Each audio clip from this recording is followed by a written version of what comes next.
Le Lévitique, chapitre 1. L'Éternel appela Moïse. De la tente d'assignation, il lui parla et dit : Parle aux enfants d'Israël et dis-leur : lorsque quelqu'un d'entre vous fera une offrande à l'Éternel, il offrira du bétail, du gros ou du menu bétail. Si son offrande est un holocauste de gros bétail, il offrira un mâle sans défaut.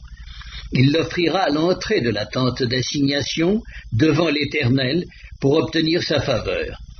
Il posera sa main sur la tête de l'holocauste, qui sera agréé de l'Éternel, pour lui servir d'expiation. Il égorgera le veau devant l'Éternel, et les sacrificateurs, fils d'Aaron, offriront le sang et le répandront tout autour sur l'autel qui est à l'entrée de la tente d'assignation. Il dépouillera l'holocauste et le coupera par morceaux. Les fils du sacrificateur, Aaron, mettront du feu sur l'autel et arrangeront du bois sur le feu. Les sacrificateurs, fils d'Aaron, poseront les morceaux, la tête et la graisse sur le bois mis au feu sur l'autel. Il lavera avec de l'eau les entrailles et les jambes, et le sacrificateur brûlera le tout sur l'autel.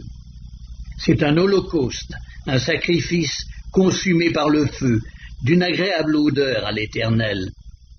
Si son offrande est un holocauste de menu bétail, d'agneaux ou de chèvres, il offrira un mâle sans défaut. Il l'égorgera au côté septentrional de l'autel, devant l'Éternel. Et les sacrificateurs, fils d'Aaron, en répandront le sang sur l'autel tout autour. Il le coupera par morceaux, et le sacrificateur les posera avec la tête et la graisse sur le bois mis au feu sur l'autel. Il lavera avec de l'eau les entrailles et les jambes, et le sacrificateur sacrifiera le tout et le brûlera sur l'autel. C'est un holocauste, un sacrifice consumé par le feu, d'une agréable odeur à l'Éternel. Si son offrande à l'Éternel est un holocauste d'oiseaux, il offrira des tourterelles ou de jeunes pigeons. Le sacrificateur sacrifiera l'oiseau sur l'autel, il lui ouvrira la tête avec l'ongle et la brûlera sur l'autel. Et il exprimera le sang contre un côté de l'autel. Il ôtera le jabot avec ses plumes et le jettera près de l'autel, vers l'orient, dans le lieu où l'on met les cendres.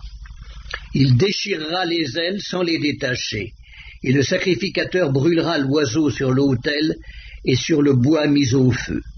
C'est un holocauste, un sacrifice consumé par le feu, d'une agréable odeur à l'Éternel.